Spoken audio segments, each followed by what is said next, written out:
Ipagdasal nating di malala ang mukhang ankle sprain injury na tinamo ni Kai Sotto sa kanyang pagbabalik. Pero ano nga ba itong nangyayari sa kanyang pagbabalik laro? Kaya naman atin ngang tunghayan ang ilang naganap sa nangyaring laro ng team ng Koshigaya kung saan andon ang ating pambatong si Kai Sotto kontra sa Ibaraki Robots. どういうディフェンスのプレー第19節ゲーム1ティップオフです。本当にいきなりボールを入れてきた。いきなり入れてきました。そして松山の外からのシュート。リバウンド争いルーズボール。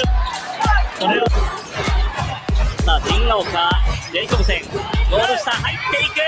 ハイソットでブロック。そこの得点面、ピックアンドロールからの得点というのが間違いなくしていきたいというところもあります。ディフェンスでももちろん先ほどのインサイドではタイソックがポジションを取る。中に入れるマーティンにボールがつながって、まさインサイド激しいポジション争いです。さあショットブロックが2秒切るブロック。これがタイソットまだ上がってましたね。はい、すごいですね。いや今日の高ささあ残り時間が第1クォーター10秒切ります。タイソット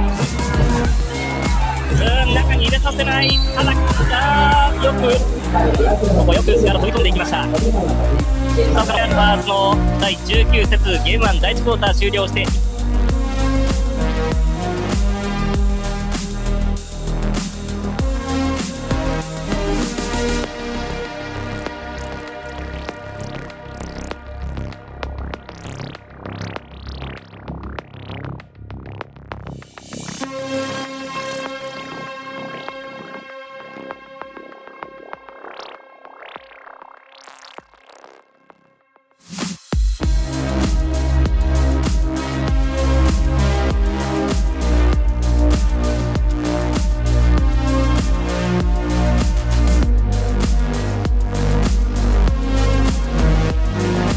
At bago nga ang lahat, baka naman po pwedeng makahingi ng isang subscription para sa ating channel or pakifollow na rin po kung nagustuhan nyo ang ating mga basketball update.